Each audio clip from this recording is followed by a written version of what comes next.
Assalamualaikum warahmatullahi wabarakatuh. Waalaikumsalam. Selamat siang Bapak Ibu semuanya. Baiklah, kita mulai acara kita pada siang ini, yaitu diseminasi tentang menyebarkan pemahaman dan pengalaman penerapan budaya positif. Baiklah, puji syukur marilah sama-sama kita ucapkan kehadiran Allah Subhanahu wa taala, karena atas limpahan rahmat dan karunia-Nya lah kita dapat berkumpul di SD Negeri 05 Kapalokoto. Selawat beriring salam tak lupa kita hadiahkan buat junjungan umat, yakninya Nabi besar Muhammad sallallahu alaihi wasallam, dengan untaian kata Allahumma salli ala sayyidina Muhammad wa ala ali sayyidina Muhammad. Yang saya hormati Bapak Kepala Sekolah SD Negeri 05 Kapalokoto, seterusnya Bapak Ibu rekan guru SD Negeri 05 Kapalokoto. Adapun susunan acara kita untuk pagi ini, yang pertama adalah pembukaan yang nantinya akan disampaikan oleh Bapak Kepala Sekolah kita, yakni Bapak Herman SPD. Yang kedua yaitu acara inti, yaitu penyampaian materi oleh Ibu Lasri Afrioza SPD tentang menyebarkan pemahaman dan pengalaman penerapan budaya positif. Yang ketiga nantinya sesi tanya jawab, dan yang terakhir adalah penutup. Baiklah, kita mulai saja acara kita yang pertama, yaitu kata sambutan dari Kepala Sekolah kita Bapak Herman SPD. Disilakan.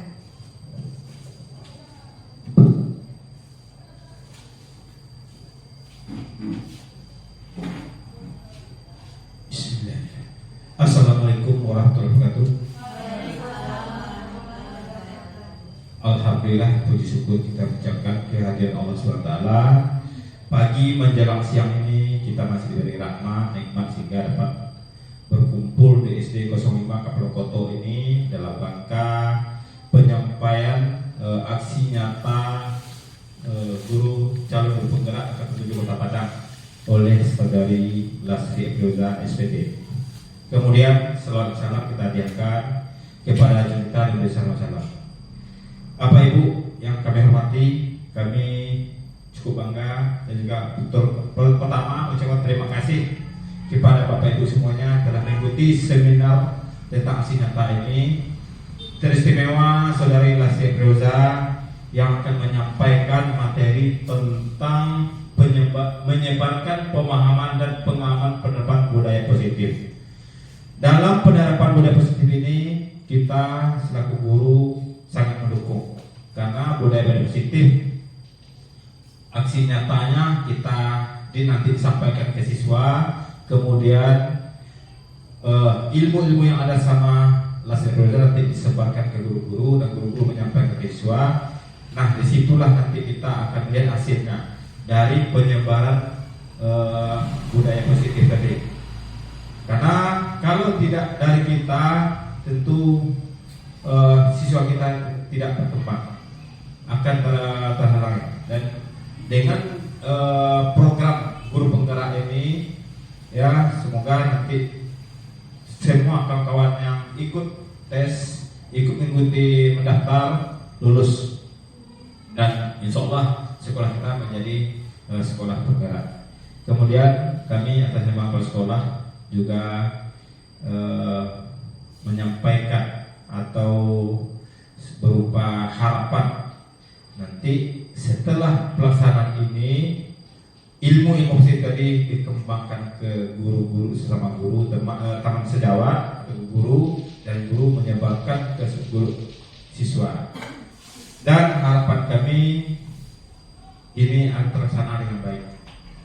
Kemudian kami mendoakan semoga Bapak Ibu sehat selalu mulai dari awal pelaksanaan ini sampai akhir nanti. Cuma itu dari kami sampaikan. Atas perhatiannya kami ucapkan terima kasih. Assalamualaikum warahmatullahi wabarakatuh.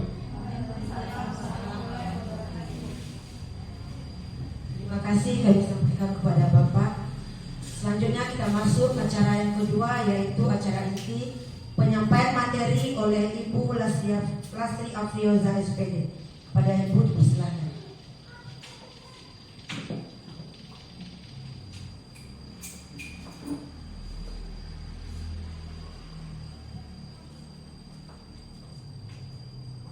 Assalamualaikum warahmatullahi wabarakatuh.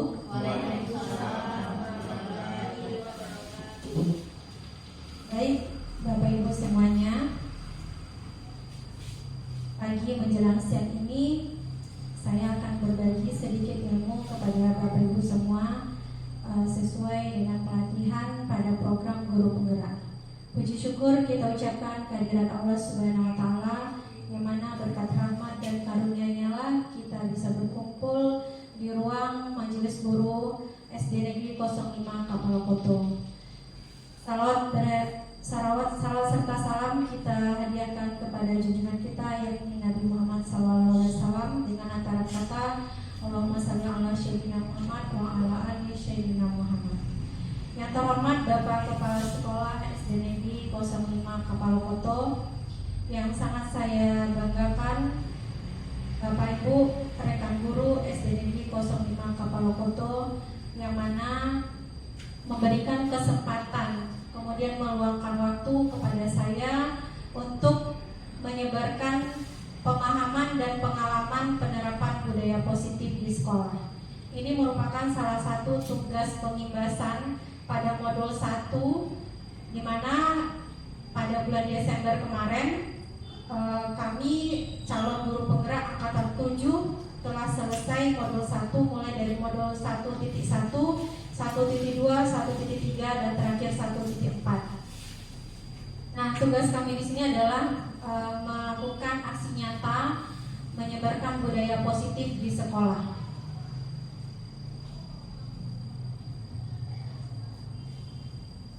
Baik Bapak Ibu, pertama saya ucapkan selamat datang kepada Bapak Ibu guru hebat. Dengan diseminasi ini mari kita semua belajar bersama, kemudian berkolaborasi, saling mendukung demi mewujudkan disiplin positif di sekolah kita tercinta ini. Nah, saya berharap dengan berbagi ilmu di sini Bapak Ibu akan tetap semangat untuk berkolaborasi demi kemajuan sekolah kita, kemudian untuk memberikan berbagai macam ilmu kepada murid-murid kita, karena mereka adalah calon pemimpin masa depan. Dan terlebih dahulu saya mengucapkan mohon maaf karena di sini saya bukannya menggurui Bapak Ibu semua, saya hanya berbagi apa yang saya dapatkan pada program Guru Penggerak.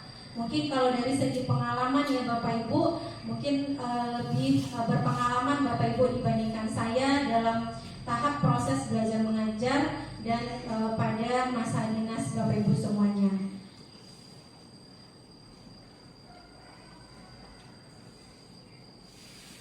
Terlebih dahulu saya ingin sampaikan bahwasannya konsep utama pada modul budaya positif ini ada 7 yang akan kita ulas nanti satu persatu, yang akan kita bahas satu persatu. Yang pertama yaitu perubahan paradigma belajar. Yang kedua, disiplin positif. Yang ketiga, kebutuhan dasar manusia. Yang keempat, motivasi perilaku manusia. Yang kelima, 5 posisi kontrol restitusi. Yang keenam, keyakinan kelas. Yang ketujuh, segitiga restitusi. Nah, Bapak Ibu semuanya, ini adalah konsep utama pada modul budaya positif yang akan kita bahas satu persatu.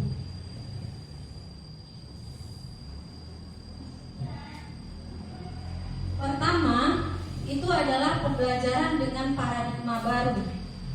Pembelajaran dengan paradigma baru dirancang berdasarkan prinsip pembelajaran yang terdiferensiasi, sehingga setiap siswa belajar sesuai dengan kebutuhan dari tahap perkembangannya untuk mewujudkan profil pelajar Pancasila.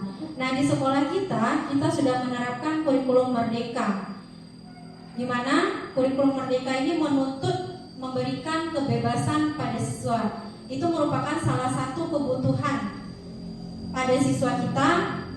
Jadi kita tidak memakai paradigma lama lagi, di mana proses belajar mengajar itu hanya terfokus pada guru saja. Nah, di sini paradigma baru di mana kita bertugas untuk mewujudkan profil belajar Pancasila. Nah, Bapak Ibu semua sudah mengetahui ada 6 profil belajar Pancasila. Nah, apa saja ya Bapak Ibu yang 6 itu? Yang pertama yang ingin kita wujudkan, beriman, bertakwa kepada Tuhan Yang Maha Esa. Ya, kemudian yang kedua apa Bapak Ibu? Berkebinekaan global. Yang ketiga, bergotong royong. Kemudian yang keempat apa Bapak Ibu? Kreatif. Yang kelima, berpikir kritis. Yang keenam, mandiri. Nah, dengan pembelajaran paradigma baru ini Bapak Ibu, 6 profil pelajar Pancasila ini yang akan kita wujudkan, kemudian kita tanamkan kepada murid-murid kita, terutama di sekolah kita. Baik Bapak Ibu, kita lanjut. Nah, di sini adanya disiplin positif. Biasanya kalau kita mendengar kata disiplin, Bapak Ibu, apa yang terfikir oleh kita? Disiplin itu sesuatu yang bagaimana? Mungkin contohnya bagaimana Bu Elmi? Tepat waktu, ya. Terus apa lagi yang terfikir bagi kita? Apakah kita mengerjakannya itu dengan rasa takut atau bagaimana? Dengan penuh tanggung jawab. Nah, di sini Bapak Ibu kita lihat dalam budaya kita, makna kata disiplin itu dimaknai menjadi sesuatu yang dilakukan seseorang pada orang lain untuk mendapatkan kepatuhan. Nah, kita cenderung menghubungkan disiplin ini dengan ketidaknyamanan. Nah, bisa saja mungkin kita terlambat datang ke sekolah. Nah, adanya rasa takut dalam diri kita membuat diri kita tidak nyaman. Nah, kita rasa terburu-buru untuk selama dalam perjalanan. Nah, kemudian sebagai pendidik, tujuan kita dalam disiplin positif ini adalah menciptakan murid-murid yang memiliki disiplin diri sehingga mereka bisa berperilaku dengan mengacu pada nilai-nilai kebajikan universal dan memiliki motivasi intrinsik bukan ekstrinsik.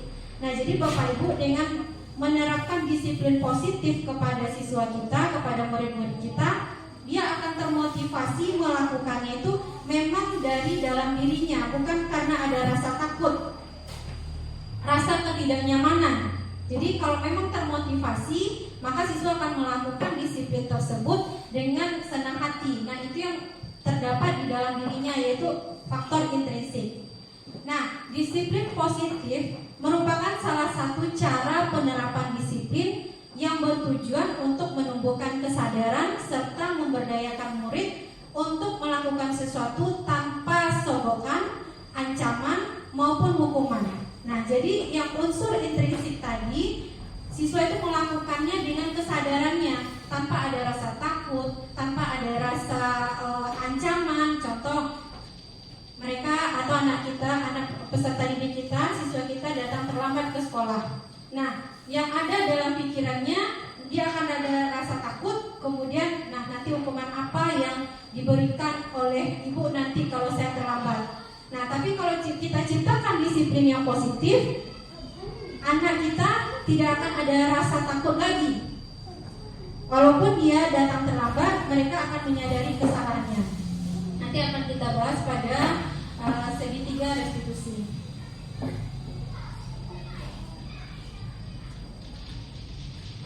Selanjutnya, untuk mewujudkan disiplin positif tersebut, kita sebagai guru harus mengetahui kebutuhan dasar manusia itu apa saja. Nah, manusia itu yang kita khususkan di sini adalah murid-murid kita di sekolah kita. Nah, di sini ada 5 kebutuhan dasar manusia yang bisa kita berikan kepada, yang kita bisa penuhi kepada murid-murid kita. Pertama itu bertahan hidup. Nah, ini sesuai dengan fisikisnya. Yang namanya bertahan hidup pasti kita membutuhkan makan, kemudian kita membutuhkan pakaian, membutuhkan tempat tinggal. Nah, itu adalah kebutuhan dasar manusia. Contoh seperti siswa kita mungkin pakaiannya sudah tidak layak lagi. Nah, di sana mungkin ada ketidaknyamanan bagi peserta didik kita, bagi murid kita. Kemudian yang kedua, kebutuhan dasarnya yaitu kasih sayang dan rasa diterima. Siswa kita itu di sekolah harus kita sayang. Bagaimana kita memperlakukannya? Terkadang kita hanya terfokus kepada beberapa siswa saja. Nah, kita tidak tahu sementara siswa yang lain membutuhkan. Bisa saja di kelas kita sering melihat ada murid kita yang suka cari perhatian, kemudian mengganggu teman. Nah, mungkin salah satu kebutuhan dasarnya adalah kasih sayang dan rasa diterima. Bagaimana kita bisa memperlakukan murid kita tersebut. Kemudian kebutuhan yang ketiga yaitu penguasaan. Di kelas sering kita lihat mungkin ada anak kita yang suka memonopoli pada proses pembelajaran. Kalau bisa dia saja terus yang maju ke depan, atau misalnya suka mengambil barang teman karena dia merasa dirinya itu lebih dari teman-temannya. Nah, kita harus bisa mengkondisikan bagaimana kebutuhan dasarnya itu bisa kita penuhi tanpa dia merasa tidak diterima di lingkungannya. Kemudian yang keempat yaitu kebebasan. Nah, kebebasan bisa saja ada murid kita ini yang senangnya pada bidang olahraga. Kemudian ada yang senangnya pada bidang seni, bernyanyi. Nah, kita berikan kebebasan untuk mengasah kemampuannya di sana. Contoh lagi, misalnya dalam pembelajaran dia mengerjakan latihan, kemudian dia sambil bernyanyi-nyanyi. Nah, biarkan dia bernyanyi. Itu dikatakan kebebasan pada kurikulum Merdeka ini. Jangan disuruh diam. Kalau disuruh diam justru akan dilakukan hal baru lagi. Nah, biarkan dia menyanyi. Kalau bisa kita ajak dia, kita penuhi kebutuhan lain dengan kasih sayang. Ayo anak ibu, selesai nanti mengerjakan latihan, siapa yang mau nyanyi ke depan? Nah, karena dia punya hobi menyanyi, kita berikan kebebasan untuk mau menyanyi ke depan. Itu salah satu contohnya. Kemudian kebutuhan dasar yang kelima yaitu kesenangan. Terkadang di dalam kelas kita melihat anak kita itu ada yang nulis sambil berdiri, kemudian ada yang, Bu, saya capek Bu, saya mau di lantai aja. Boleh, mungkin itu yang menyenangkan bagi dia. Apa yang dilakukannya? Bu, boleh saya duduk di sini Bu. Nah, itu merupakan kesenangan bagi anak didik kita. Nah, kita penuhi kebutuhan kesenangannya itu. Jadi jangan target kita bagaimana materi ini terkuasai oleh semua siswa. Jadi kita tidak bisa memaksakan semua itu kepada siswa. Kita penuhi dulu kebutuhan dasar manusia yang 5 ini. Mudah-mudahan disiplin positif bisa terwujud. Baik, kita lanjut Bapak Ibu. Dari kebutuhan dasar manusia tersebut, itu merupakan salah satu motivasi bagaimana kita menyikapi perilaku manusia tersebut. Nah, seperti yang kita ketahui, menurut Bapak Ibu, motivasi itu apa? Dorongan. Nah, biasanya motivasi itu berasal dari dalam diri kita atau dari luar diri kita? Ada dari dalam, kemudian ada dari luar diri kita.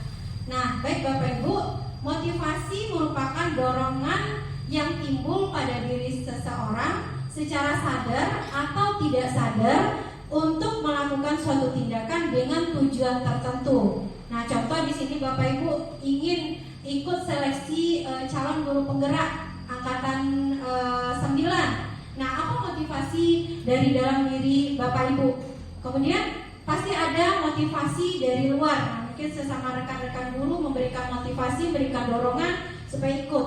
Begitu juga kepada peserta didik kita, kepada murid kita, bagaimana kita memotivasinya untuk melakukan budaya positif ini.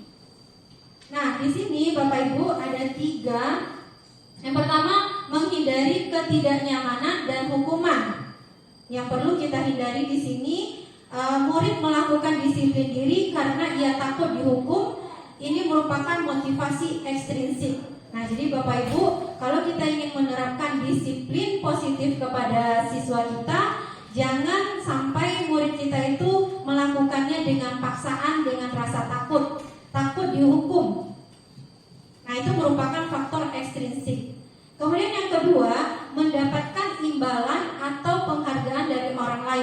Nah, ini juga perlu kita hindari Bapak Ibu. Jangan siswa kita itu melakukan tindakan atau perilaku karena hanya mengharapkan imbalan atau mengharapkan sesuatu penghargaan dari orang lain.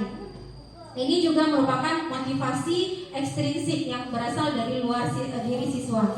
Contoh, kalau Ananda bisa mendapatkan nilai 100, maka ibu akan memberikan hadiah. Nah, itu adalah motivasi dari dalam diri siswa kita. Kalau bisa siswa kita ini mendapatkan nilai 100 itu memang dari dalam dirinya, memang keinginan dari dirinya. Jadi tidak mengharapkan apa-apa. Kemudian yang ketiga, menghargai nilai-nilai kebajikan diri sendiri. Murid melakukan disiplin diri karena ia sadar akan nilai kebajikan. Ini merupakan motivasi intrinsik. Jadi apabila siswa kita itu melakukan suatu tindakan, memang termotivasi dari dalam dirinya. Berusaha kita untuk membangun motivasi intrinsik tersebut.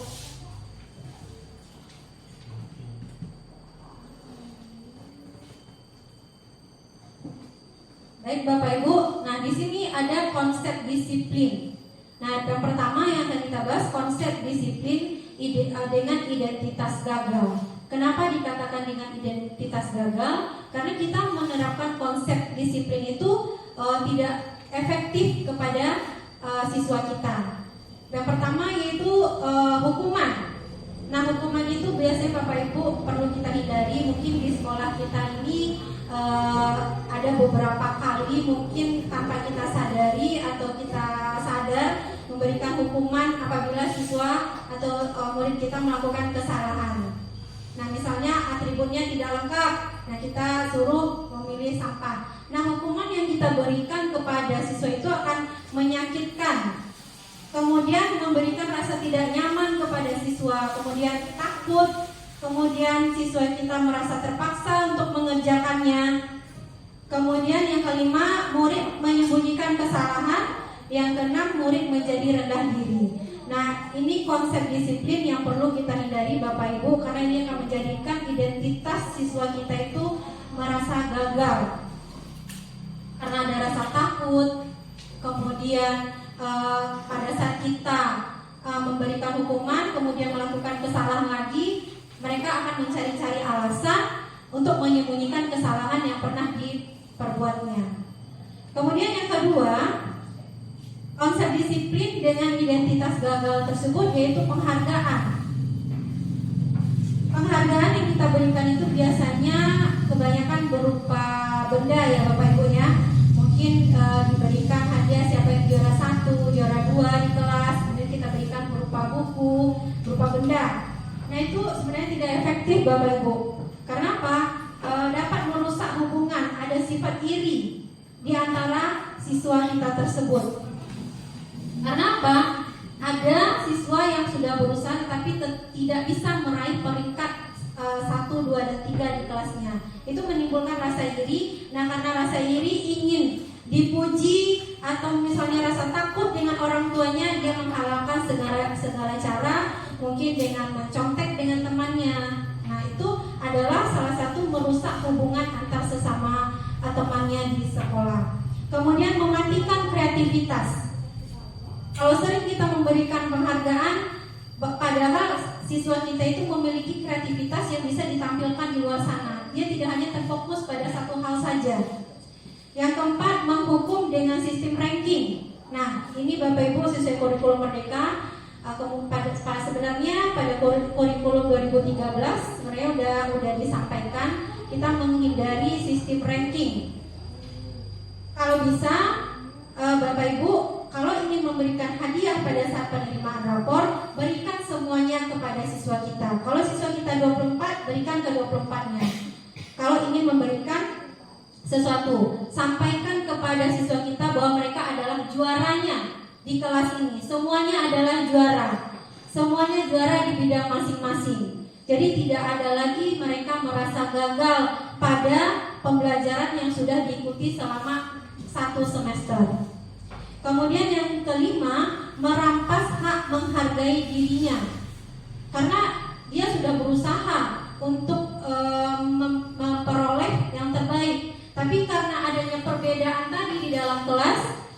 itu merampas hak menghargai dirinya sendiri.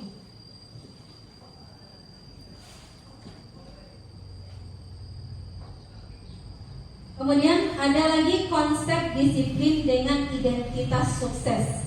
Nah, di sini ada dua Bapak Ibu. Yang pertama yaitu konsekuensi.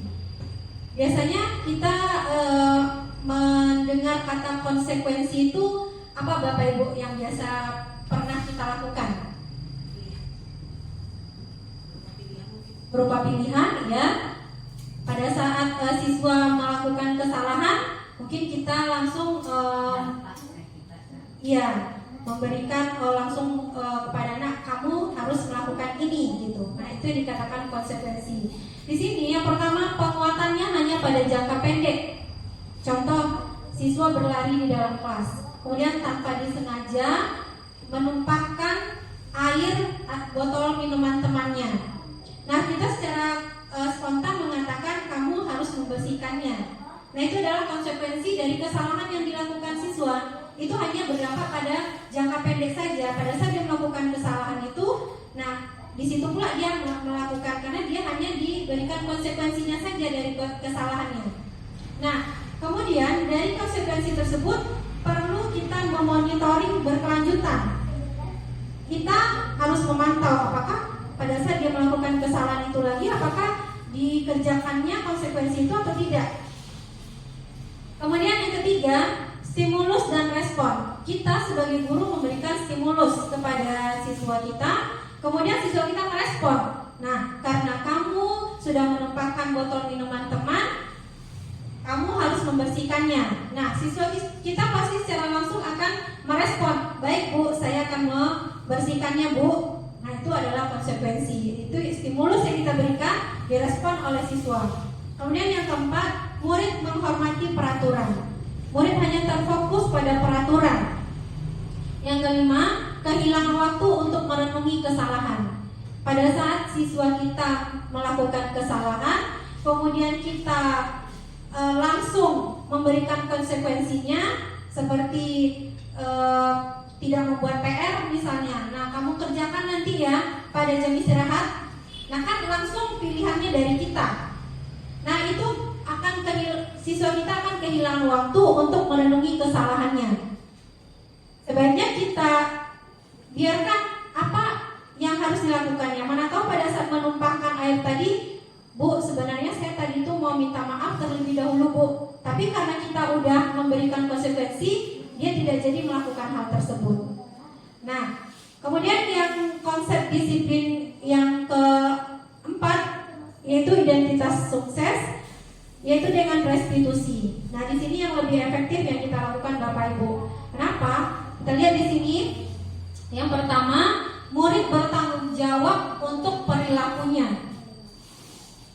Yang kedua, fokus pada permasalahan jangka panjang. Yang ketiga, murid menghormati dirinya dan orang lain. Yang keempat, teori kontrol. Dirinya memang bisa mengontrol, karena yang mengontrol dirinya itu dirinya sendiri, jangan dari kita. Kemudian yang kelima, murid bersemangat memperbaiki kesalahan. Jadi maksud di sini Bapak Ibu kita ambil contoh pada saat siswa tidak mengerjakan PR. Nah, sebenarnya dalam dirinya itu ada rasa takut tidak mengerjakan PR. Nah, tapi jangan kita langsung memarahi. Biasanya kan kita kan juga manusia biasa. Tanpa disadari kadang emosi kita juga tidak bisa dikontrol. Nah, di sini kita posisikan diri kita terlebih dahulu. Nah, kita temui siswa kita yang tidak buat PR itu, kita tanyakan kenapa dia tidak mengerjakan PR. Pasti segala sesuatu yang dikerjakan itu ada alasannya. Nah, kita berikan kesempatan kepada siswa kita itu untuk menyadari kesalahannya. Kemudian dia berpikir apa yang akan dilakukannya supaya ke depannya tetap mengerjakan PR dan tidak mau lagi tidak mengerjakan PR. Kemudian dia bersemangat untuk memperbaiki kesalahannya. Untuk kedepannya tidak akan berbuat kesalahan yang sama lagi.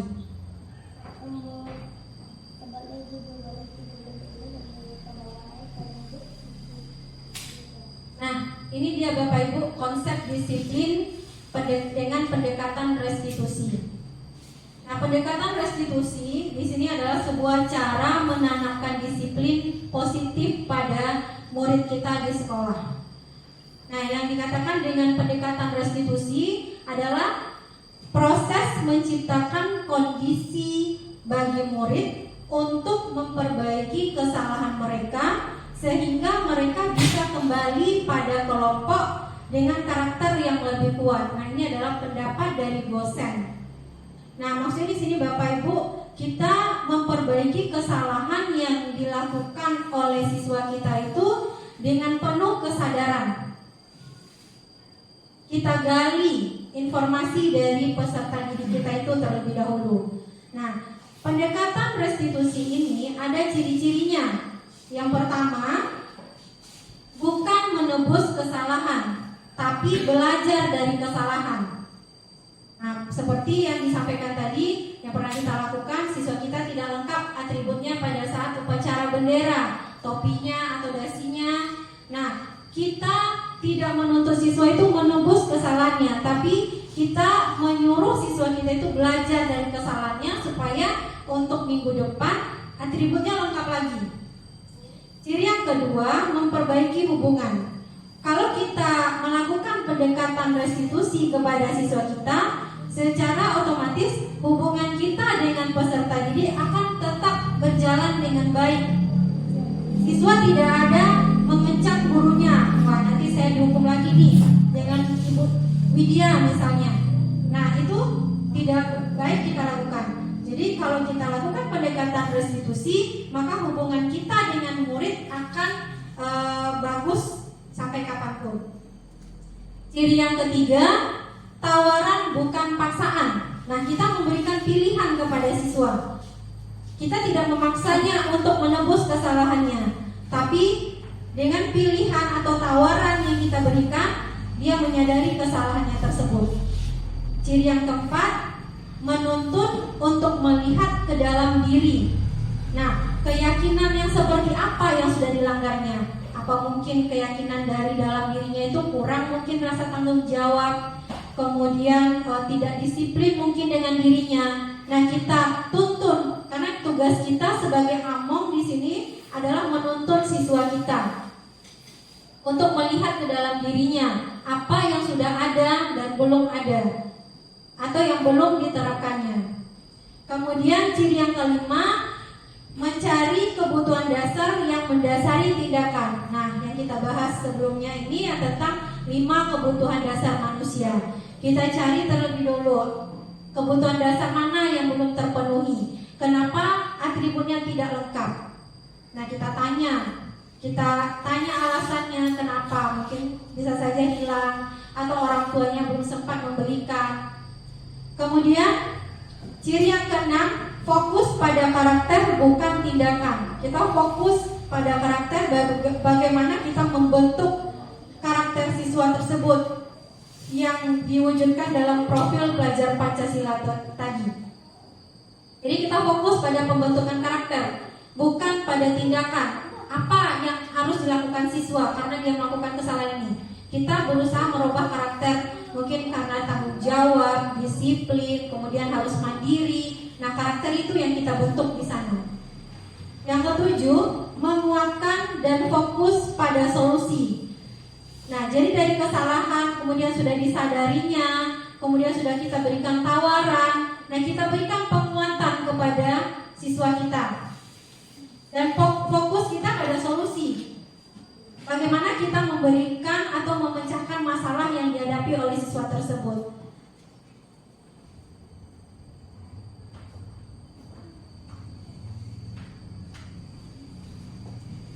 Nah, ini dia yang sempat saya singgung sedikit tadi Bapak Ibu. Kita lihat perbedaannya. Kasus yang diangkat di sini contohnya siswa sering tidak mengerjakan PR. Nah, kalau kita memberikan hukuman, guru menghukum siswa tersebut memilih sampah. Kalau kamu tidak buat PR, silakan pilih sampah. Atau misalnya kita memberikan hukuman lain kepada siswa kita. Kemudian ada terkadang guru marah dan murid menjadi takut. Ya, karena kita manusia biasa ya Bapak Ibu, kadang emosi tidak terkontrol, tanpa kita sadari kita membentak siswa mungkin atau menggunakan suara yang keras. Nah, kalau seperti itu Bapak Ibu kita secara langsung memberikan hukuman kepada siswa kita. Nah ini tidak bagus kita lakukan.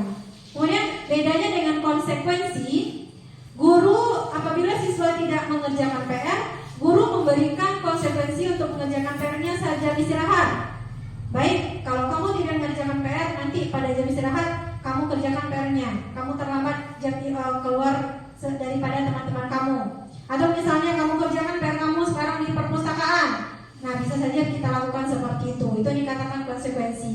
Kemudian guru tegas dan siswa menghormati peraturan. Jadi siswa lagi-lagi ada beban di pikirannya dengan peraturan-peraturan. Kemudian bedanya dengan restitusi, apabila siswa sendiri tidak mengerjakan PR, tugas kita yang pertama adalah Bapak Ibu guru menanyakan keyakinan kelas atau keyakinan dirinya dan membantu siswa menyelesaikan masalahnya. Nah di sini Bapak Ibu seperti siswa tidak mengerjakan PR ini, mungkin kita tanya dulu alasannya kenapa tidak buat PR. Nah mungkin alasannya, maaf Bu, kemarin saya membantu orang tua saya jualan, kemudian saya udah kecapean Bu, tertidur Bu. Nah itu kan alasan yang bisa kita terima. Jangan langsung kita memarahi siswa. Nah kita lemparkan pertanyaan, kemudian tanyakan keyakinan dirinya yang mana yang perlu diperbaiki. Karena kita di dalam kelas akan membuat suatu kesepakatan, yaitu kesepakatan tentang keyakinan kelas kita. Nah kemudian yang kedua, guru terbuka dan murid menghormati dirinya dan orang lain. Jadi di sini posisi kita pada restitusi ini adalah kita terbuka dengan siswa kita. Kita dengarkan apa alasan mereka melakukan kesalahan tersebut. Nah contoh lain, mungkin terlambat datang ke sekolah, ketiduran Bu, mama juga ketiduran Bu, bisa saja seperti itu. Atau semalam kami ada acara Bu, kemudian pulangnya terlambat, kemudian bangunnya juga terlambat Bu. Nah itu alasan. Nah kita juga berikan penguatan, kita yakinkan bahwasanya alasan yang diberikan oleh siswa kita itu tidak mengada-ada, memang jujur apa yang disampaikannya.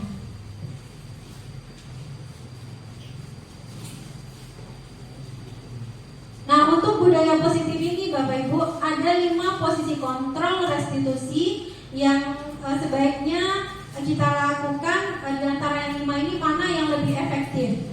Ada 5 posisi kontrol. Yang pertama yaitu penghukum, yang kedua pembuat rasa bersalah, yang ketiga yaitu teman, yang keempat pemantau, yang kelima yaitu manajer. Nah satu persatu kita akan bahas mana yang lebih efektif, yang baik kita lakukan supaya budaya positif di sekolah kita ini bisa kita terapkan dengan baik.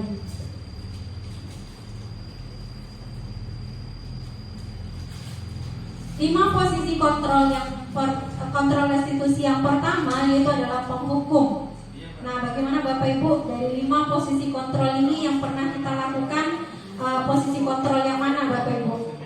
Yang pernah kita lakukan 5 posisi kontrol ini, mana yang pernah kita lakukan kepada siswa kita dalam menyelesaikan masalah? Mana yang pernah dilakukan Bapak Ibu? 5 posisi kontrol kita ini pada saat kita menyelesaikan masalah. Penghukum, pembuat merasa bersalah, Pak David senyum-senyum, terpakai kelima-limanya. Tapi yang sering penghukum, yang sering penghukum, yang tahu mungkin Bapak Ibu masing-masing ya, karena saya sendiri juga Bapak Ibu di sekolah.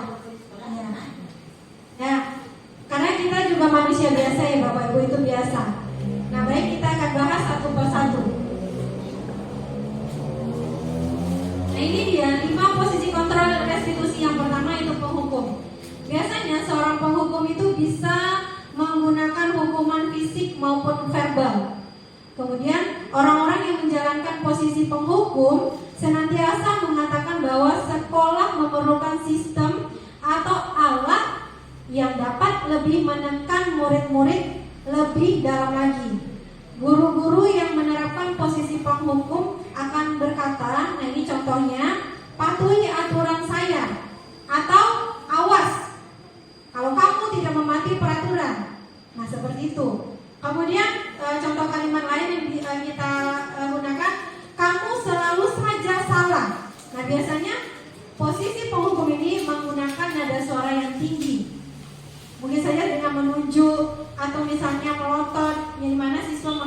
lembut.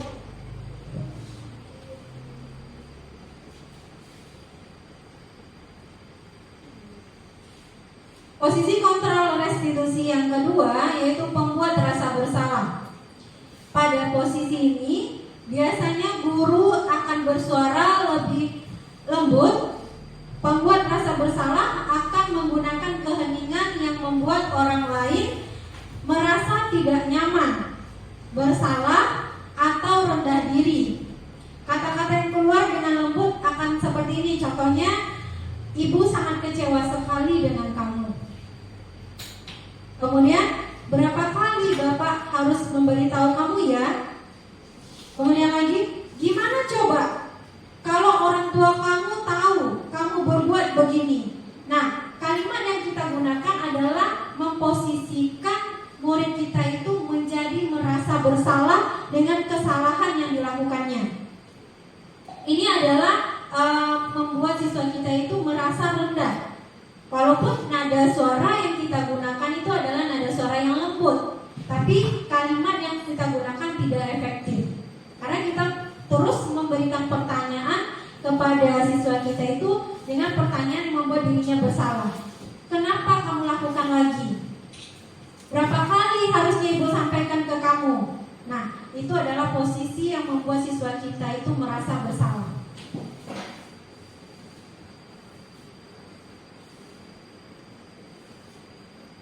Posisi kontrol restitusi yang ketiga yaitu adalah posisi teman. Nah, guru pada posisi ini tidak akan menyakiti murid, namun akan tetap berupaya mengontrol murid melalui persuasi, yaitu ajakan. Posisi teman pada guru bisa negatif ataupun positif. Positif di sini berupa hubungan baik yang terjalin antara guru dan murid. Kemudian guru di posisi teman menggunakan hubungan baik dan humor untuk mempengaruhi seseorang. Nah, biasanya contoh yang kita gunakan, ayo bantulah demi bapak ya, ayolah nak kerjakan demi ibu ya. Nah, itu kita memposisikan diri kita kepada murid kita yaitu teman. Atau misalnya, ayo ingat tidak bantuan bapak selama ini. Nah, kita mengingatkan siswa kita bahwasanya kita pernah melakukan ini terhadap mereka. Atau ya sudah, kali ini tidak apa-apa, nanti ibu bantu membereskannya. Misalnya dia melakukan kesalahan, menumpahkan seperti tadi yang dicontohkan, menumpahkan minuman, ya sudah tidak apa-apa nak, nanti ibu bantu membereskannya. Nah, kita berada pada posisi di mana kita merasa berteman. Nah, di situ juga tidak efektif karena siswa menganggap kita itu sama dengan mereka. Sudahlah, tidak apa-apa kan, bapak ibu tidak marah. Nah, itu kata-kata yang kita gunakan itu juga tidak efektif.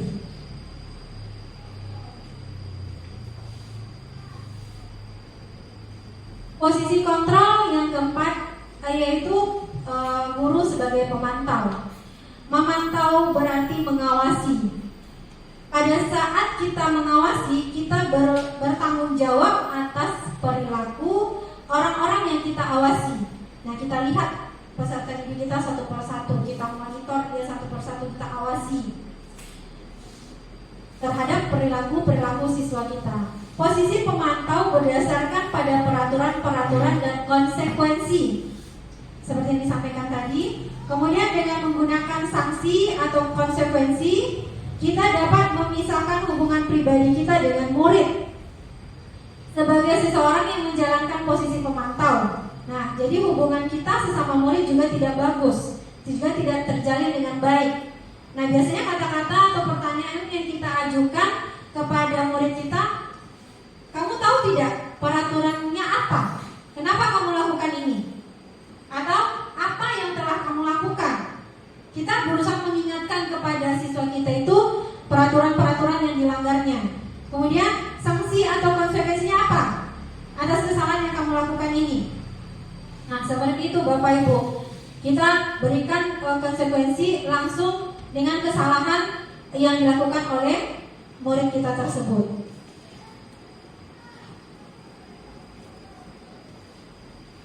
Nah, posisi kontrol yang kelima yaitu guru berperan sebagai manajer.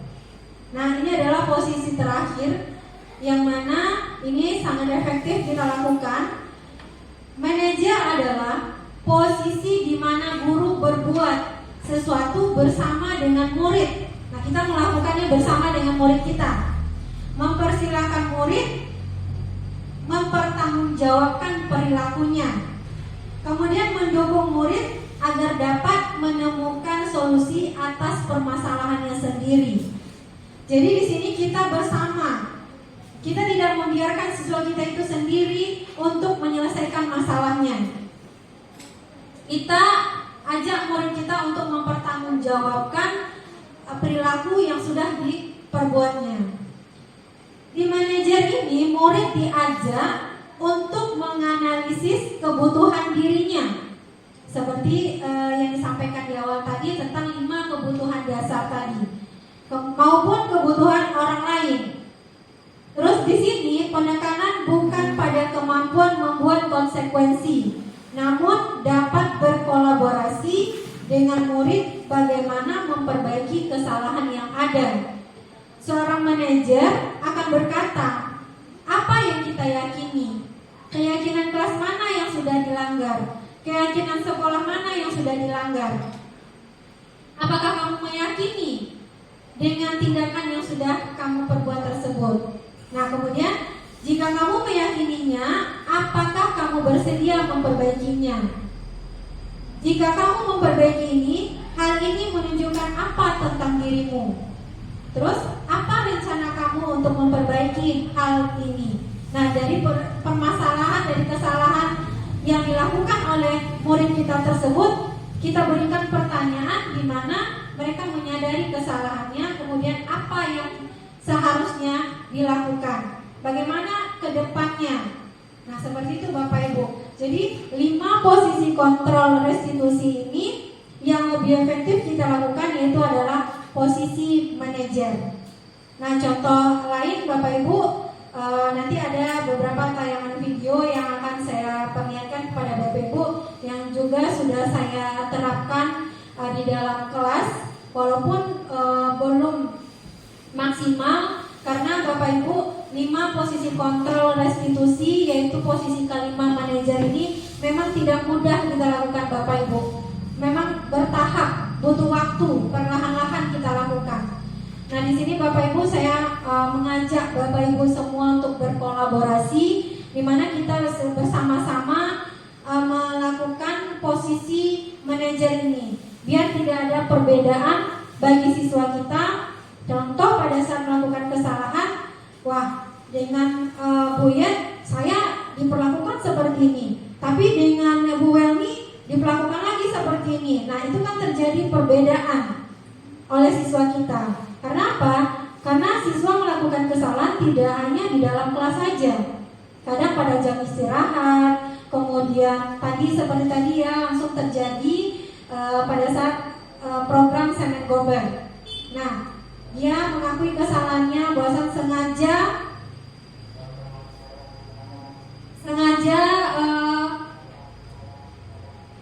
melakukan kesalahan itu mendorong temannya sehingga terjatuh di tangga, kemudian menyebabkan kaki temannya itu terluka. Nah, itu Bapak Ibu, itu langsung terjadi nampak dari NASA. Di sana saya berusaha memerankan diri saya pada posisi manajer. Kebetulan tadi kedapatan langsung oleh Bapak David tadi pagi. Nah, itu berusaha untuk mengontrol emosi, gimana kita memposisikan diri kita agar tidak langsung menghukum siswa yang melakukan kesalahan. Nah, itu Bapak Ibu.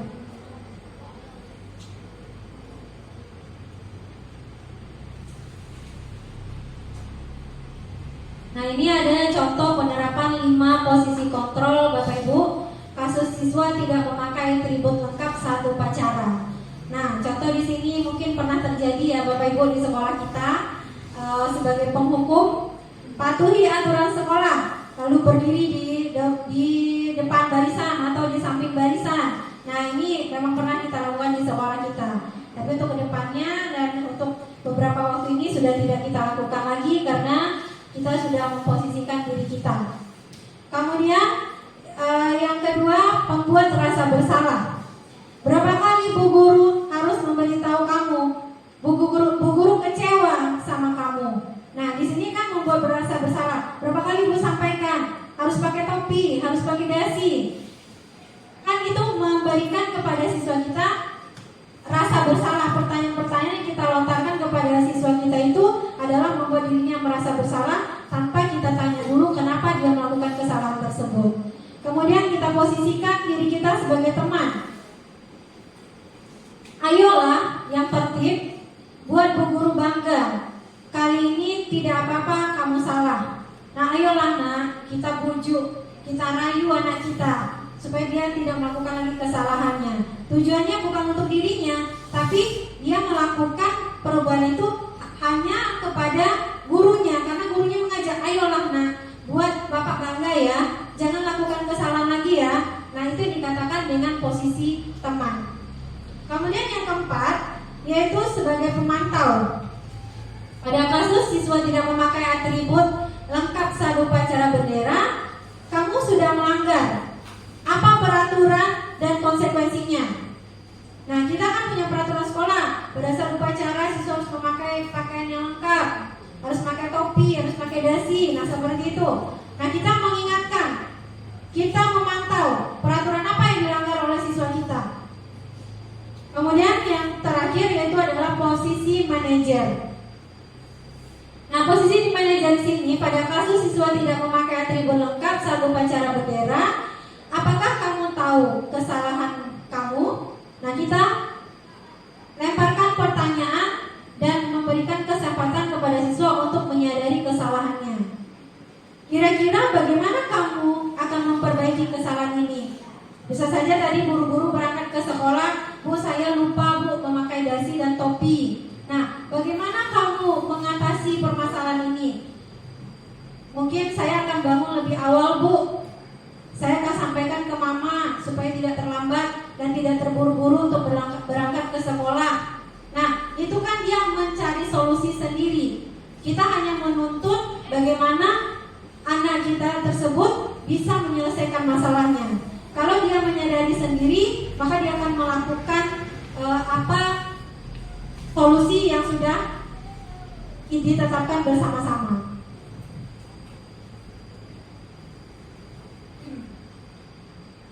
Nah, Bapak Ibu, tadi saya menyinggung tentang keyakinan kelas atau keyakinan sekolah.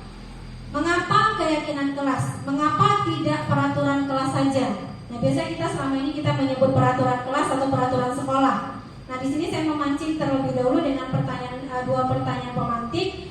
Pertama yaitu mengapa kita memiliki peraturan tentang penggunaan helm pada saat mengendarai kendaraan roda 2 atau motor. Nah, kenapa Bapak Ibu? Mengapa kita melakukan? Kita memiliki supaya apa? Terlindungi kepala kita. Nah, itu adalah kenyamanan. Nah, kemudian pertanyaan kedua, mengapa kita memiliki peraturan tentang penggunaan masker dan mencuci tangan setiap saat? Nah, itu tujuannya untuk apa Bapak Ibu? Untuk kesehatan. Nah, di sini yang dikatakan dengan peraturan Bapak Ibu. Biasanya peraturan itu adalah sifatnya keterpaksaan. Dilakukan dengan keterpaksaan. Yang pertanyaan pertama tadi itu adalah demi kenyamanan, demi keselamatan. Nah, itu kan langsung terjawab oleh Bapak Ibu semua dari dalam dirinya. Itu yang dikatakan dengan keyakinan Bapak Ibu. Kalau Bapak Ibu yakin dengan kenyamanan dan tahu bahayanya kalau kita tidak menggunakan helm pada saat berkendara, nah pasti Bapak Ibu akan tetap menggunakan helm kemanapun itu pada saat menggunakan kendaraan bermotor beroda 2. Kemudian peraturan tentang penggunaan masker. Nah, kita yakin bahwasanya itu adalah untuk kesehatan kita, makanya kita melakukannya. Kita mencuci tangan, kita menggunakan masker di tempat umum. Nah, itu pernah terjadi pada situasi COVID-19 beberapa tahun ini. Nah, ini Bapak Ibu keyakinan kelas 6 yang sudah saya cobakan di kelas. Memang belum semuanya bisa terlaksana, tapi di sini keyakinan kelas yang kita terapkan bersama-sama dengan siswa, itu akan bisa menyadari siswa kita pada saat melakukan perilaku yang tidak baik, kita mengingatkan kembali keyakinan kelas mana yang dilanggar. Nah, salah satu ini ada 8 keyakinan kelas 6 SD Negeri 05 Kapalokoto yang saya tetapkan bersama-sama dengan siswa di kelas. Yang pertama yaitu disiplin waktu. Yang kedua, belajar dengan antusias, semangat, dan percaya diri. Yang ketiga, saling menjaga kebersihan dan keindahan. Yang keempat, saling menghormati sesama, baik itu dengan temannya maupun dengan guru. Kemudian saling membantu dan bekerja sama. Ini membantu dan bekerja sama di sini adalah hal baik. Yang keenam, menghargai guru atau teman yang sedang berbicara. Yang ketujuh, selalu menerapkan 5S: senyum, sapa, salam, sopan, santun. Kemudian yang kedelapan, gemar membaca dan menulis sebagai budaya literasi. Nah, ini 8 keyakinan kelas 6 yang sudah kami tetapkan bersama-sama. Nah, ini contohnya Bapak Ibu, keyakinan proses keyakinan kelas di kelas 6. Guru bersama siswa membuat keyakinan kelas. Nah, ini beberapa prosesnya yang nampak di sini. Pertama, guru bersama siswa berdiskusi tentang peraturan. Nah, peraturan itu bagaimana? Kemudian, proses yang kedua, siswa merumuskan peraturan menjadi keyakinan. Dari perilaku-perilaku mereka menyadari apa yang perlu dilakukan. Nah, tadi bukan maksudnya tadi ya, udah di kelas dilakukan, itu siswa kita itu mengatakan, Bu, supaya tidak terlambat lagi Bu, datang ke sekolah Bu, saya akan bangun lebih awal. Nah, kita menuntun kalau tidak terlambat itu masuk keyakinan yang mana yang harus kita terapkan dalam diri kita. Nah, ada siswa kita yang menjawab, Bu, disiplin Bu, Bu, supaya kami tidak kena marah lagi Bu. Kalau tidak mengerjakan PR, kami akan mengerjakannya tepat waktu Bu. Nah, itu masuk kemana nak? Masuk disiplin juga. Nah, kita menuntun keyakinan-keyakinan tersebut. Keyakinan kelas yang kita tetapkan ini Bapak Ibu, kata-katanya tidak usah panjang-panjang, kemudian mudah diingat. Nah, itu dia Bapak Ibu. Kemudian setelah dirumuskan menjadi keyakinan, kita minta siswa kita itu satu persatu untuk menempelkannya ke depan. Kemudian setelah ditempelkan ke depan, kita kelompokkan mana yang sama tujuannya tentang disiplin, kemudian mana yang sama tujuannya tentang saling menghargai. Kan kadang siswa kita itu menulis dengan kalimatnya sendiri. Nah, kita menuntut keyakinan mana yang akan kita terapkan.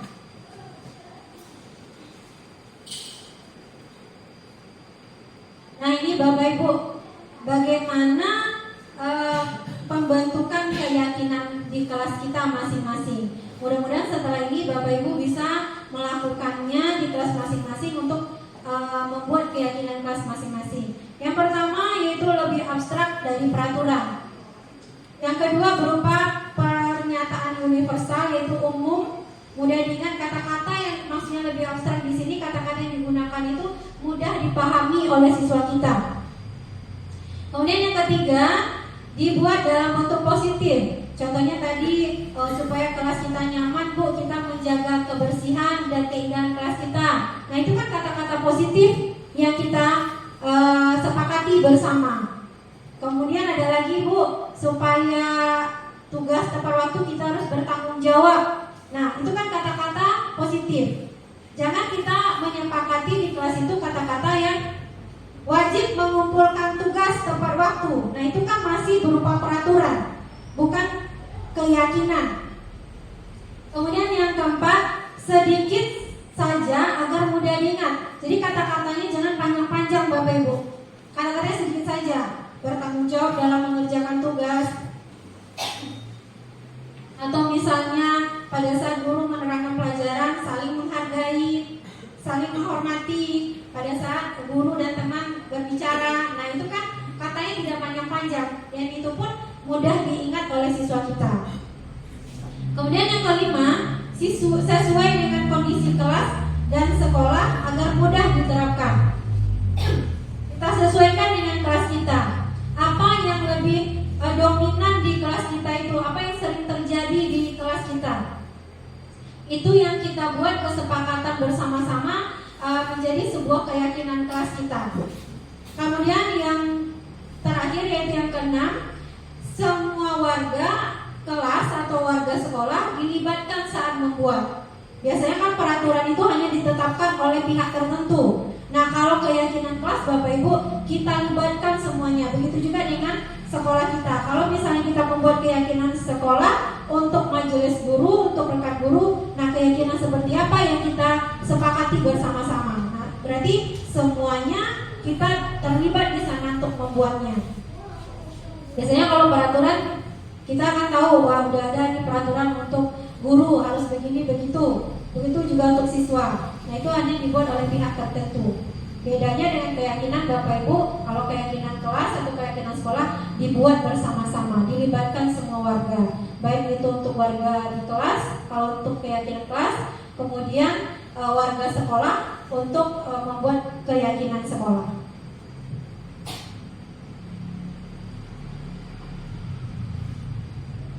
Nah, di sini Bapak Ibu dalam menyelesaikan masalah tadi supaya tercipta budaya positif, ada namanya segitiga restitusi.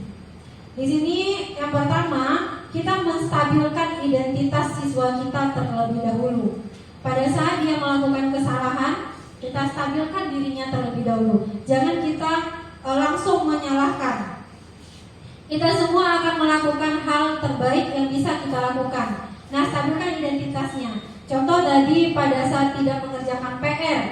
Nah, kita tanyakan alasannya kenapa. Nah, kemudian kita stabilkan identitasnya supaya tidak malu dengan teman-teman atau dengan gurunya. Nah, karena tadi tidak mengerjakan PR, kemudian alasannya ketiduran, tapi tidak terlambat kan datang ke sekolah? Tidak, Bu. Nah, dia menjawab, nah kita itu sudah menstabilkan identitasnya. Nah, kalau tidak terlambat datang ke sekolah tadi, kamu sudah melakukan hal baik. Nah, jadi di situ dia stabil, dia tidak merasa takut lagi. Kemudian langkah yang kedua, kita validasi tindakan yang salah. Semua perilaku memiliki alasan. Nah, itu tadi kita tanyakan alasannya kenapa dia melakukan hal tersebut. Kita validasi dulu tindakan-tindakannya. Kemudian yang ketiga, kita menanyakan keyakinan. Dari keyakinan kelas yang sudah kita sepakati tadi, nah seperti dia tidak mengerjakan PR, nah kita tanyakan keyakinan kelas yang mana yang sudah kamu langgar. Tidak disiplin, Bu, karena tidak mengumpulkan tugas tepat waktu. Nah, kita ingatkan bahwasanya dia menyadari keyakinan kelas yang sudah disepakati itu dia langgar.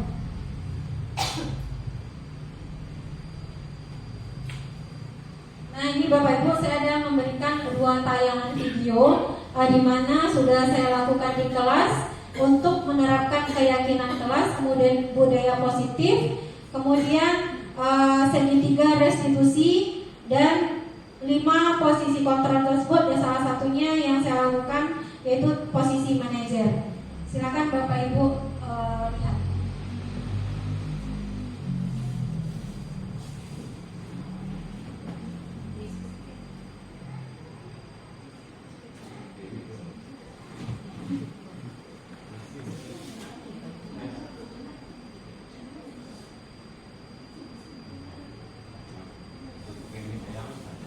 Nah, ini Bapak Ibu, ada saat siswa saya ini terlambat datang ke sekolah. Nah, ini Vira, dia terlambat datang ke sekolah. Kemudian di awal dia merasa takut untuk masuk ke dalam kelas. Nah, di sini saya menanyakan kepada Vira kenapa datang terlambat ke sekolah. Kemudian dia menjawab, maaf Bu, saya terlambat datang karena saya terlambat bangun tadi pagi. Nah, kemudian saya menanyakan lagi kepada siswa alasannya kenapa kenapa terlambat bangun? Nah, dijelaskan oleh Vira. Kemudian saya memberikan pertanyaan di mana dia tidak membuat dirinya itu takut. Kemudian menanyakan keyakinan kelas yang mana yang sudah dilanggarnya. Sudah tidak disiplin waktu, Bu. Kemudian menuntunnya untuk mencari solusi apa yang sebaiknya dilakukan. Nah, Bu, supaya saya tidak terlambat, Bu, saya akan meminta orang tua saya untuk membangunkan saya. Kemudian saya akan menyetel alarm di rumah saya, Bu, untuk bangun lebih awal besok pagi. Nah, itu udah membuka dan memberikan ruang kepada anak. Dia berpikir dan menyadari kesalahannya, kemudian mencari solusi. Nah, baik, apakah ada yang perlu dilakukan lagi? Kalau misalnya sudah bunyikan alarmnya, di setel alarmnya, kemudian sudah dibantu oleh orang tuanya atau kakaknya juga di rumah, nah itu akan dilakukan oleh siswa kita, dan kita berikan keyakinan kepada siswa kita supaya bisa melakukannya. Nah, ini Bapak Ibu, masalah yang kedua. Nah, ini kesalahan yang dilakukan oleh Dava karena tidak mengerjakan PR. Kedua,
itu Bapak Ibu kasus atau kesalahan yang pernah dilakukan siswa di kelas 6. Nah, jadi untuk menerapkan budaya positif di kelas dan di sekolah kita ini, kita memang tidak langsung bisa melakukannya. Tidak mudah, kita bertahap dan butuh kolaborasi baik sesama kita rekan guru maupun dengan siswa kita. Dan juga kita bisa melibatkan orang tua atau wali murid kita. Dalam penerapan program disiplin positif, hendaknya guru memiliki standar kepribadian, kemudian profesional dan sosial yang baik, di mana guru mampu merefleksi pada posisi kontrolnya saat ini. Bagaimana perjalanan dirinya sebagai seorang among atau posisi manajer yang menuntut murid-murid menjadi insan yang mandiri, merdeka, dan bertanggung jawab. Baik Bapak Ibu, semoga dengan sesi belajar kita dan berkolaborasi hari ini bisa membawa manfaat sehingga dapat mewujudkan pelajar berprofil Pancasila. Salam Merdeka Belajar. Terima kasih Bapak Ibu semuanya. Guru Bergerak Indonesia Maju, slogan program Guru Penggerak. Mari kita sama-sama bergerak, tergerak, dan menggerakkan. Jadi saya berharap kepada Bapak Ibu, saya bukan menggurui di sini, tapi saya hanya berbagi, kemudian mengajak Bapak Ibu semua untuk berkolaborasi. Saya ucapkan terima kasih. Saya akhiri dengan Assalamualaikum warahmatullahi wabarakatuh.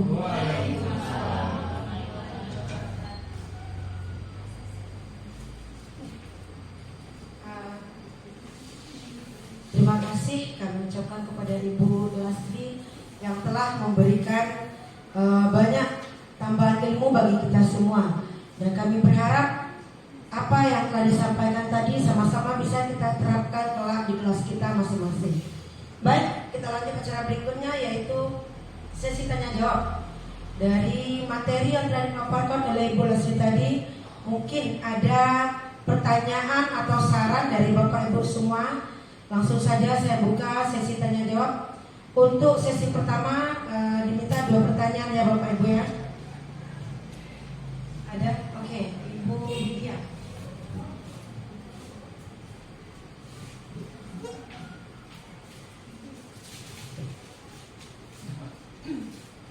Assalamualaikum warahmatullahi wabarakatuh. Sebelumnya saya mengucapkan terima kasih kepada Ibu Lasri atas kesempatan yang diberikan kepada saya. Berdasarkan materi yang Ibu berikan tadi tentang konsep disiplin dengan identitas gagal, salah satunya tentang penghargaan.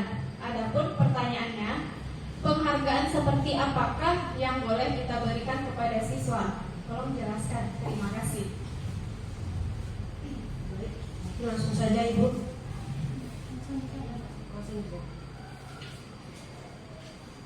Baik, terima kasih Ibu Widya yang memberikan sebuah pertanyaan tentang konsep disiplin dengan identitas gagal, Ibu ya. Bagaimana penghargaan yang seperti apa yang boleh diberikan kepada siswa? Nah, di sini Bapak Ibu bukan berarti kita tidak boleh memberikan penghargaan kepada siswa kita. Kita berikan penghargaan itu berupa verbal saja Bapak Ibu. Contoh kita berikan pada saat sudah tampil atau sudah mendapatkan nilai yang bagus, kita mengucapkan bagus, anak ibu sudah hebat. Nah, itu yang dikatakan penghargaan verbal, di mana kita menghargai usahanya dengan ucapan yang kita berikan. Atau misalnya kita beri tepuk jempol, nah bisa seperti itu. Nah, dia akan merasa bangga dengan penghargaan yang diberikan oleh teman-temannya, kemudian dengan gurunya. Jadi seperti itu Bapak Ibu. Kemudian ada pula penghargaan pada saat suatu perlombaan. Nah, itu beda lagi Bapak Ibu. Kalau perlombaan itu momennya berbeda. Memang suatu kegiatan yang dirancang untuk mengasah bakat dan minat peserta didik kita. Contoh di bidang seni mungkin, di bidang olahraga, cabang olahraga renang. Nah, itu adalah bakat dan minat oleh mahasiswa kita. Itu memang dirancang khusus untuk penghargaan yang diberikan. Tapi yang disampaikan di sini adalah penghargaan yang kita berikan pada proses belajar mengajar. Jadi kita usahakan pemberian ranking itu sudah tidak ada lagi. Kalaupun misalnya pada aplikasi di rapor kita itu diharuskan pakai ranking, cukup kita tahu saja. Begitu juga dengan ranking-ranking yang pernah dilakukan di Dinas Kota Padang, ranking sekolah di ranking, kecamatan di ranking. Nah itu sebenarnya sudah dihindari, sudah tidak dilakukan lagi. Kenapa? Itu tadi yang disampaikan identitas gagal. Orang akan mengupayakan segala cara untuk mendapatkan penghargaan tersebut, karena kalau sempat sekolahnya atau diri siswa itu tidak mendapatkan ranking, dia akan merasa malu, kemudian takut mungkin atau merasa diri orang tuanya sudah gagal terhadap anaknya, mendidik anaknya. Jadi kalau bisa sistem ranking itu kita hindari, kita berikanlah penghargaan verbal kepada peserta didik kita. Kembalikan kepada moderator. Baik, bagaimana Ibu Widya? Jadi penghargaan seperti apa yang boleh diberikan kepada peserta didik kita, yaitu berupa penghargaan verbal dengan pujian yang kita berikan kepada peserta didik kita. Ya. Baik Bapak Ibu, masih ada pertanyaan yang lain atau sekarang oke, Bu Werni.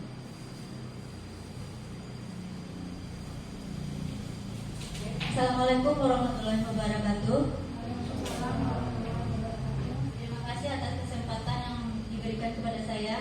Berdasarkan materi yang dipaparkan tadi tentang keyakinan kelas, yang ingin saya tanyakan, bagaimana menerapkan keyakinan kelas di kelas 1? Ya Bu, berkaitan dengan kebetulan yang bertanya guru kelas 1 ya Bu ya. Baik, terima kasih Ibu Welni. Bagaimana menerapkan keyakinan kelas di kelas 1? Memang seperti kita ketahui kelas 1 kan tingkatnya karena mereka tergolong belum bisa menstabilkan dirinya. Nah, di sini kita tidak bosan-bosannya Bapak Ibu semuanya, karena tingkah laku agak sedikit berbeda. Siswa kita tersebut mungkin sering keluar ya Ibu ya. Bu, permisi Bu, mau ke WC. Nah yang satu keluar, yang lain juga ikut keluar. Nah seperti itu. Kemudian lagi yang satu ke depan menanyakan, kemudian yang lainnya juga ikut ke depan berbondong-bondong. Nah dari tingkah laku mereka tersebut kita tuntun mereka. Nah anak-anak Ibu, kalau semuanya ke luar kelas, nah itu bagaimana? Siapa nanti yang di dalam kelas lagi? Siapa yang mau Ibu ajar lagi? Nah kita bergantian ya. Nah kita tuntun mereka, kemudian mereka akan berpikir yang saya lakukan ini bagaimana? Nah kita sepakati keyakinan kelas yang bagaimana, yang harus diyakini atau yang disepakati bersama di kelas. Kemudian ke depan kelas. Nah dia berbondong-bondong, Bu seperti ini ya Bu. Nah kan kadang ada ya, karena saya juga pernah masuk ke kelas 1 waktu itu. Nah Bu, boleh digaris Bu. Nah seperti itu. Nah jadi kita jangan menyerah Bapak Ibu untuk menerapkannya. Seperti yang saya sampaikan tadi, walaupun kita manusia biasa ya Bapak Ibu. Nah di sini kita sampaikan kepada siswa, kita berikan kesepakatan kepada, kemudian kita arahkan. Nah anak-anak Ibu semuanya, kalau bertanya satu-satu ya, jangan semuanya ke depan. Nah kemudian kalau semuanya ke depan, berarti anak Ibu itu memiliki rasa apa yang kurang di dalam dirinya. Nah mungkin kan, Bu takut gak siap Bu. Nah kita arahkan. Nah kalau yang seperti itu namanya kita tidak percaya diri. Nah bagaimana supaya kita percaya diri? Nah kita arahkan anak kita tuntun dia dengan keyakinan-keyakinan. Kemudian ada misalnya tidak mengerjakan atau misalnya nangis. Nah kita tuntun, kalau anak Ibu berbuat seperti ini, nah apa yang harus kita lakukan? Perbuatan yang seperti ini bagaimana kita memecahkan, kita tuntun. Nah Bu, mungkin anak Ibu itu namanya kurang bertanggung jawab. Kenapa? Karena tidak mau mengerjakan tugas, tidak mau mengerjakan latihan. Nah kita arahkan di sana. Bagaimana kita membentuk keyakinan tersebut, yang mana salah satu cara atau proses kita membuat keyakinan kelas itu adalah kata-kata yang digunakan adalah abstrak, kemudian universal dan mudah diingat oleh siswa kita. Kita tahu bahwasanya kosakata dari siswa kita itu kelas 1 kan masih minim, masih sedikit, kan tidak tahu dengan apa ya yang percaya diri itu. Nah, dari tindakannya itu kita lahirkan keyakinan kelas. Nah, kan banyak itu misalnya yang satu usil dengan temannya, kemudian suka mengambil pensil temannya, nah seperti itu. Nah, kita arahkan, nah ini namanya, nah ini perilaku yang tidak bertanggung jawab. Nah, atau misalnya ini contoh perilaku yang tidak mau mendahulukan kewajiban daripada hak. Nah, seperti itu, Ibu. Bagaimana Ibu Rani? Baik Bapak Ibu, jadi bagaimana menerapkan keyakinan kepada siswa kelas 1, yaitu dengan menuntun dan mengayomi peserta didik kita ke arah yang baik, ke arah kebaikan. Jadi dengan sendirinya nanti akan muncul keyakinan dari peserta didik kita. Baik, kita langsung buka sesi yang kedua bagi Bapak Ibu yang masih ada saran atau pertanyaan. Oke, Pak Patrianus, guru agama kita, silakan Pak. Terima kasih kepada Ibu yang telah menyampaikan materi. Mudah-mudahan materi yang disampaikan tadi dapat kita terapkan dalam sekolah kita. Di sini kami sedikit menanyakan tentang masalah disiplin dari segi tiga restitusi. Restitusi. Ini nggak sah ya. Bagaimana kita menyelesaikan masalah anak yang sering lalai dalam ibadah? Contohnya seperti sholat, seperti yang sering terjadi di sekolah kita ini, ya khusus pada murid-murid kita. Yang kedua, tanya bagaimana kita memposisikan diri kita sebagai manajer. Mungkin itu yang mengejar ya. Mungkin silakan Ibu menerangkan bagaimana solusinya. Demikian, assalamualaikum warahmatullahi wabarakatuh.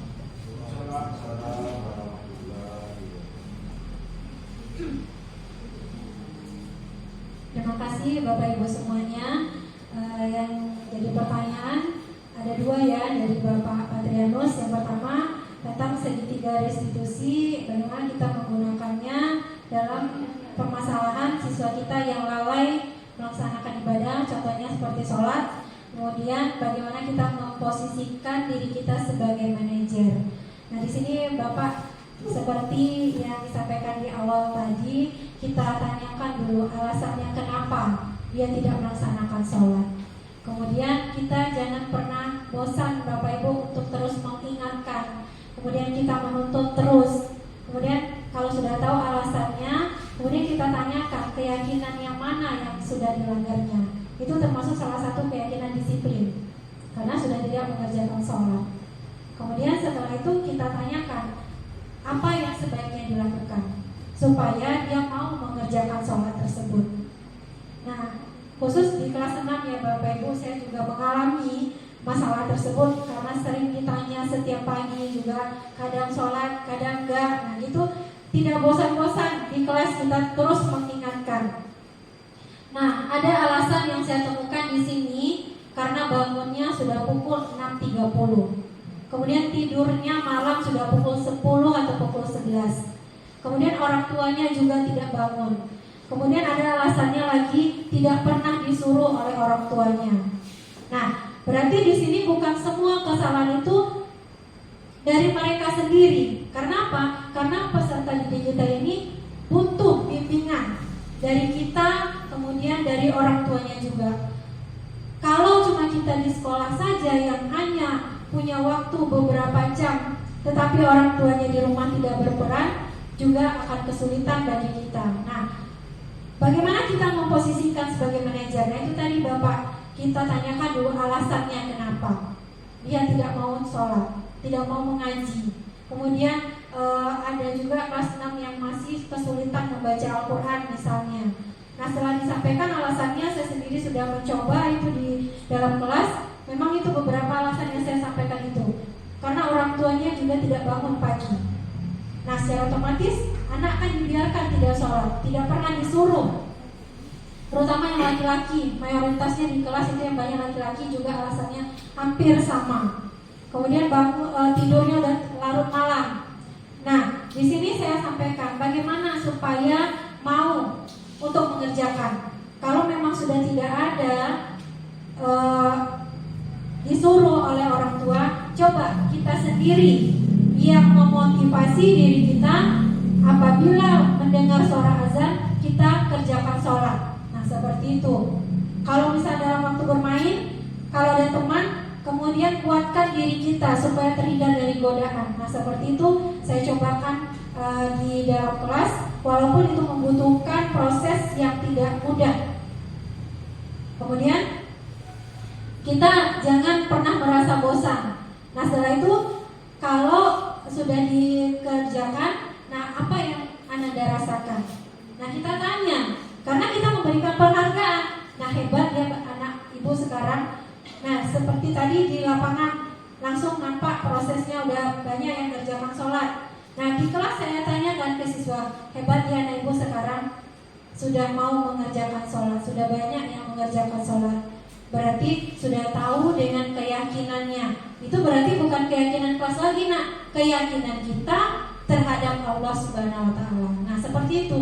Jangankan peserta didik, Bapak Ibu, kita sendiri sudah bersusah payah melakukan suatu hal, tapi tidak dihargai dan tidak dihormati, atau tidak ada respon dari sekeliling kita, pasti kita akan merasa susah saja untuk bekerja atau gimana. Nah, tapi kalau siswa kita berikan penghargaan secara verbal tadi, mereka akan termotivasi untuk melakukannya. Terus dan terus kita berikan. Nah, pulang sekolah juga jangan lupa ya nak, nanti sholat zuhur, asar, maghrib bisa di rumah ya. Karena zuhur yang bisa ibu ingatkan sekarang. Kalau di rumah nanti asar kan kita udah gak ketemu. Mudah-mudahan Ananda semua bisa memotivasi dirinya melawan dari godaan setan supaya mau mengerjakan sholat. Nah, seperti itu Bapak Ibu yang terus saya lakukan di dalam kelas. Walaupun terkadang setiap hari itu kadang ada yang banyak melakukan, ada yang tidak. Nah, kemudian tetap kita tanyakan alasannya. Kenapa tidak sholat tadi pagi? Nah, itu dia menjawab, Bu, saya tadi bangun 6.30 Bu, saya bangun dan 4.5 Bu, saya tidak dibangunkan oleh orang tua Bu. Nah, seperti itu. Nah, kita sampaikan, kalau memang betul-betul ketiduran, jam berapapun boleh mengerjakan sholat. Kan? Jadi kan menambah juga pengetahuan siswa kita. Nah, seperti itu Bapak. Terima kasih Pak. Saya kembalikan ke moderator. Baik Bapak Ibu, masih ada yang mau ditanyakan atau yang memberi saran? Oke, tidak ada ya Bu ya, Pak? Ada, oke. Kita tutup sesi tanya jawab. Baik, dengan berakhirnya sesi tanya jawab, maka berakhirlah diseminasi kita pada siang ini. Pada siang ini saya sebagai moderator mengucapkan banyak terima kasih atas perhatian Bapak Ibu semua.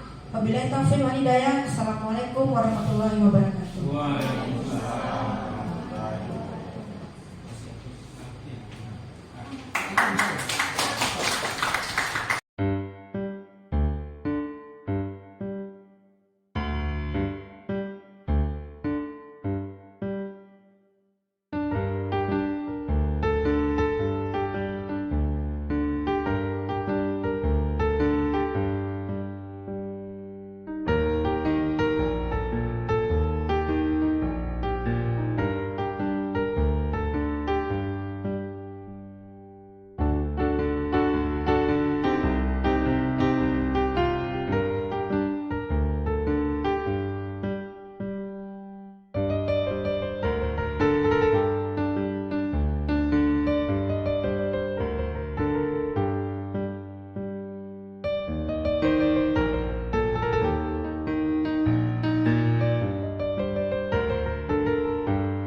Silakan Vira duduk dan mengikuti pembelajaran hari ini.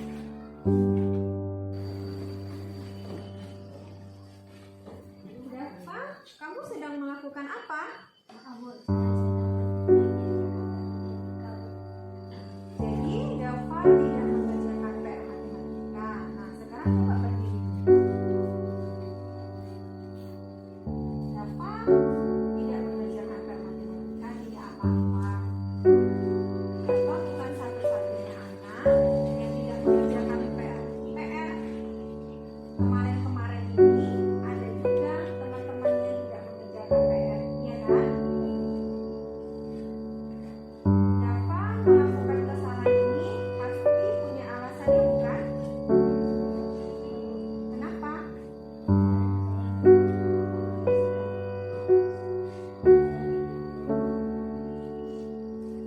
Jadi, Dafa tidak mengerjakan PR matematika karena membantu mama di rumah, kemudian ketiduran dan kelelahan. Gitu.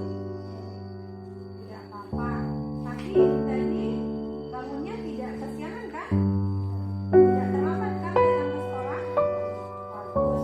Dafa sudah melakukan hal yang baik. Kira-kira dari kesalahan Dafa tadi, keyakinan kelas yang mana yang Dafa langgar? Kira-kira bertanggung jawab itu penting tidak untuk Dafa? Bagus. Kalau memang penting, apa yang Dafa akan lakukan untuk kedepannya dalam memperbaiki kesalahan ini? Bertanggung jawab dalam hal apa? Mengerjakan? Bagus. Kira-kira apa yang akan Dafa lakukan lagi selain mengerjakan PR dengan bertanggung jawab?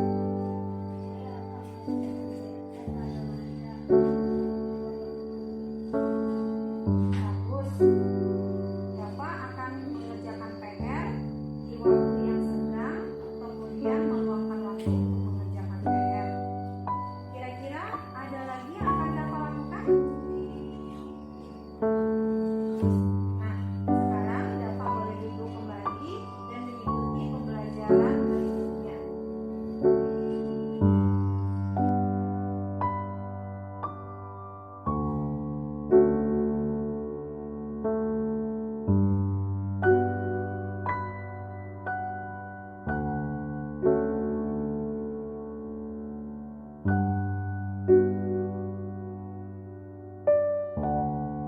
Assalamualaikum warahmatullahi wabarakatuh.